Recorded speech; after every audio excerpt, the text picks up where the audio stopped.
ನೀವೇನಾದ್ರೂ ಸಣ್ಣ ಪುಟ್ಟ ಕೆಲಸ ಮಾಡ್ತಿದ್ದೀರಾ? ಅದ್ರಲ್ಲಿ ನಿಮ್ಗೆ ಸಂಬಳ ಸಾಕಾಗ್ತಿಲ್ವಾ? ಇನ್ಕಮ್ ಏನು ಬರ್ತಿಲ್ವಾ? ಬರೋ ಸಂಬಳದಲ್ಲಿ ಜೀವನ ನಡ್ಸಕ್ ಆಗ್ತಿಲ್ವಾ? ಸೈಡ್ ಬಿಸ್ನೆಸ್ ಮಾಡಿ ಇನ್ಕಮ್ ಗಳಿಸೋ ಆಸೆ ಇದೆನಾ? ಹಾಗಾದ್ರೆ ಚಿಂತೆ ಬಿಟ್ಬಿಡಿ, ರಿಯಲ್ ಎಸ್ಟೇಟ್ ಬಿಸ್ನೆಸ್ಗೆ ಬನ್ನಿ. ಬಿಡುವಿನ ಸಮಯದಲ್ಲಿ ಇನ್ಕಮ್ ಜೊತೆಗೆ ಲಕ್ಷ ಲಕ್ಷ ಸಂಪಾದನೆ ಮಾಡಿಕೊಳ್ಳಿ. ನಿಮ್ ಜೀವನದಲ್ಲಿ ರಿಯಲ್ ಎಸ್ಟೇಟ್ ಹೊಸ ತಿರುವು ಕೊಡುತ್ತೆ. ರಿಯಲ್ ಎಸ್ಟೇಟ್ ಉದ್ಯಮದಲ್ಲಿ ಹೆಸರುವಾಸಿಯಾದ ಎಸ್ಆರ್ ಡೆವಲಪರ್ ಜೊತೆಗೆ ಕೈ ಜೋಡಿಸಿ. ಎಸ್ಆರ್ ಡೆವಲಪರ್ ಅವರು ಲೇಔಟ್ ನಿರ್ಮಾಣ ಮಾಡಿ ಸೈಟ್ ಸೆಲ್ಲಿಂಗ್ ಅಲ್ಲಿ ನಂಬರ್ 1 ಸರ್ವಿಸ್ ಕೊಡ್ತಾರೆ. ಡಾಕ್ಯುಮೆಂಟ್ ಪರ್ಫೆಕ್ಟ್ ಇರುತ್ತೆ, ನಿಮ್ ದುಡ್ಡಿಗೆ ಗ್ಯಾರಂಟಿ ಇರುತ್ತೆ, ನಿಮ್ ಫ್ಯೂಚರ್ ಸಹ ಚೆನ್ನಾಗಿರುತ್ತೆ. ಇವರ ಲೇಔಟ್ಗಳು ಇರುವ ಸ್ಥಳ ಲಿಂಗಸ್ಕೂರು, ಮಾನ್ವಿ, ಹಟ್ಟಿ, ಕವಿತಾಳ ಹಾಗೂ ಶಹಾಪುರ. ನೀವು ಯಾವ ಲೊಕೇಶನ್ ಆದ್ರೂ ಕೆಲಸ ಮಾಡಬಹುದು. ಒಂದು ಕರೆ ಮಾಡಿ ಅಥವಾ ಕಚೇರಿಗೆ ಭೇಟಿ ನೀಡಿ. ನೀವು ಒಳ್ಳೆ ಉದ್ಯಮದಲ್ಲಿ ಭಾಗಿಯಾಗಿ ನಿಮ್ಮ ಲೈಫ್ ನ ಲೀಡ್ ಮಾಡ್ಕೊಳ್ಳಿ.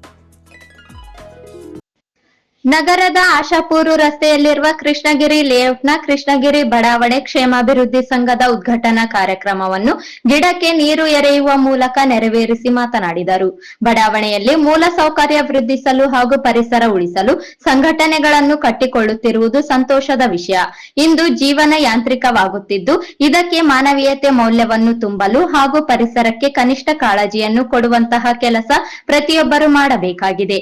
ಪರಿಸರವನ್ನು ಉಳಿಸದಿದ್ದರೆ ಪರಿಸರ ನಮ್ಮನ್ನು ಉಳಿಸುವುದಿಲ್ಲ. ಈ ನಿಟ್ಟಿನಲ್ಲಿ ನಿಮ್ಮ ಸಮಸ್ಯೆಗಳನ್ನು ಪರಿಹಾರ ಮಾಡಿಕೊಳ್ಳಲು ಚಿಂತಿಸುವ ಜೊತೆಯಲ್ಲಿ ಪರಿಸರಕ್ಕೆ ಬೇಕಾಗುವ ಪೂರಕ ಕೆಲಸಗಳನ್ನು ಕೈಗೊಳ್ಳಬೇಕು. ಅದಕ್ಕೆ ಪೂರಕವಾದಂತ ಸಹಾಯವನ್ನು ಖಂಡಿತ ನಾವು ಮಾಡುತ್ತೇವೆ ಎಂದು ಭರವಸೆ ನೀಡಿದರು. ಅದು ಮತ್ತೆ ಮರಳಿ ಪಡೆಯಬೇಕನ್ನುವಂತ ಅಪೇಕ್ಷೆ ಇಟ್ಕೋಬೇಡ.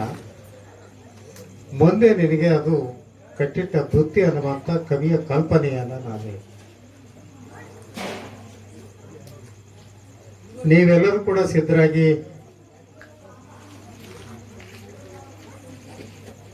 ಒಂದು ಸಂಘವನ್ನ ಮಾಡಿಕೊಂಡಿದ್ದೀರಿ.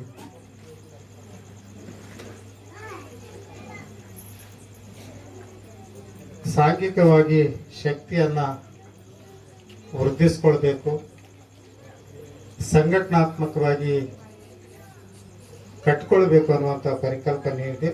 ಹೊರವಲಯದಲ್ಲಿ ಬಹಳ ಅತ್ಯಂತ ಅವಶ್ಯಕವಾಗಿದೆ. ಇಂಥ ಪ್ರದೇಶದಲ್ಲಿ ಇನ್ನು ಇಲ್ಲಿ ಬಹಳ ಸುಂದರವಾಗಿದೆ, ನಿರ್ಮಲವಾಗಿದೆ, ಪೂರಕವಾದ ವಾತಾವರಣ ಇದ್ದಾಗೂ ಕೂಡ ಸಮಾಜದಲ್ಲಿ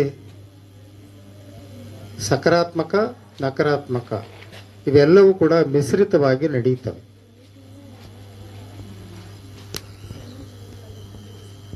ಈಗಾಗಲೇ ಪ್ರಾಸ್ತಾವಿಕವಾಗಿ ಮಾತನಾಡಿದಂಥವರು ಮತ್ತು ಈ ಸಂಘದ ಅಧ್ಯಕ್ಷರು ಸಂಘದ ಸದುದ್ದೇಶವನ್ನು ತಿಳಿಸಿದ್ದಾರೆ. ಸಂಘಗಳು ಕ್ರಿಯಾತ್ಮಕವಾಗಿ ಕ್ರಿಯಾಶೀಲವಾಗಿ ಕೆಲಸ ಮಾಡುವ ಮೂಲಕ ಆ ಭಾಗದ ಸರ್ವತೋಮುಖ ಅಭಿವೃದ್ಧಿಗೆ ಸೇತುವೆಯಾಗಿ ಕೆಲಸ ಮಾಡಬೇಕು.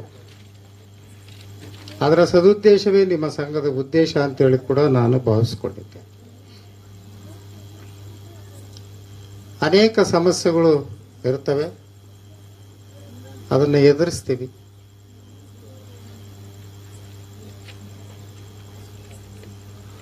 ಸೂರ್ಯ ನಮಗಾಗಿ ಯಾವಾಗಲೂ ಪಶ್ಚಿಮದಲ್ಲಿ ಹುಟ್ಟೋದಿಲ್ಲ, ಅವನು ಹುಟ್ಟುವುದು ಈಸ್ಟ್ನಲ್ಲಿ, ಪೂರ್ವದಲ್ಲಿ. ಅದ್ರ ಜೊತೆ ನಾವು ಹೊಂದ್ಕೋಬೇಕು. ನಿಮಗೆ ಮುಟ್ಟಿದೆ ಮನಸ್ಸಿಗೆ ಅಂತೇಳಿ ಭಾವಿಸ್ಕೊಂಡಿದ್ದೆ. ಜೀವನ ಅನ್ನುವಂಥದ್ದು ಒಂದು ಸಂಘರ್ಷ. ಅದರ ಜೊತೆಯಲ್ಲಿ ಹೊಂದಿಕೊಳ್ಬೇಕು, ಇಲ್ಲ ಸಂಘರ್ಷ ಮಾಡಿ. ಮನುಷ್ಯನಿಗೆ 2 ಸವಾಲುಗಳು. ಆಯ್ಕೆ ನಮ್ಮದು. ಆಯ್ಕೆಯ ಮೂಲಕ ಆ ಕಾರಣಕ್ಕಾಗಿ ಅನೇಕ ಬಡಾವಣೆಗಳಲ್ಲಿ ಇಂಥ ಸಂಘಗಳು ಆಗ್ತವೆ. ಚಿಂತನೆಗಳು ಮಾಡ್ತಾರೆ, ಮಂಥನಗಳು ಮಾಡ್ತಾರೆ. ಅವುಗಳ ಬದಲಾವಣೆಗೆ, ಅವುಗಳ ಪರಿಹಾರಕ್ಕಾಗಿ ವ್ಯವಸ್ಥೆಯ ಪರವಾಗಿ, ವ್ಯವಸ್ಥೆಗೆ ತಾಕುವಂತೆ, ವ್ಯವಸ್ಥೆಯನ್ನು ಎಚ್ಚರಿಸುವಂತೆ ಮತ್ತು ವ್ಯವಸ್ಥೆಯನ್ನು ಬದಲಾವಣೆಗೆ ತರುವಂತೆ ಮಾಡುವಂಥದ್ದು ಪದಾಧಿಕಾರಿಗಳು ಪ್ರಯತ್ನ ಮಾಡ್ತಾರೆ. ಅಂಥ ಪ್ರಯತ್ನ ನಿಮ್ದಾಗಲಿ ಅಂತೇಳಿ ನಾನು ಆಶಿಸ್ತಾ ಇದ್ದೇನೆ. ಪ್ರಯತ್ನ ಸಂಘಟನಾತ್ಮಕವಿರಬೇಕು, ಪ್ರಯತ್ನ ಸಕಾರಾತ್ಮಕವಾಗಿರಬೇಕು. ವಿಷಯಗಳ ಚರ್ಚೆಗಳು ಅಭಿವೃದ್ಧಿಗೆ ಪೂರಕವಾದಾಗ ಮಾತ್ರ ನೀವು ಸಹಕಾರಿ ಆಗ್ತವೆ ಅಂತೇಳಿ ಕೂಡ ನಾನು ಭಾವಿಸಿಕೊಂಡಿದ್ದೇನೆ. ಆ ನಿಟ್ಟಿನಲ್ಲಿ ನಿಮ್ಮ ಪ್ರಯತ್ನಗಳು ನಡೆಯಲಿ. ಈ ಭಾಗದ ಸದಸ್ಯನಾಗಿ ನಮ್ಮಿಂದ ಏನು ಆಗ್ತದೆ ಸಹಕಾರ ಅದನ್ನು ಮಾಡಲಿಕ್ಕೆ ನಾವು ಸಿದ್ಧವಾಗಿರ್ತೇವೆ. ಮತ್ತು ನನಗೆ ಬಹಳ ಇಷ್ಟವಾದಂಥ ವಿಷಯ ಶಿಕ್ಷಣ ಮತ್ತು ಪರಿಸರ. ನಾನು ಮೊದಲಿಂದಲೂ ಕೂಡ ಎರಡು ಆಯ್ಕೆಗಳು ನನಗೆ ಪ್ರಾಧಾನ್ಯತೆಯನ್ನು ಪಡೆದುಕೊಂಡಿರುವಂಥದ್ದು ನನ್ನ ಜೀವನದಲ್ಲಿ.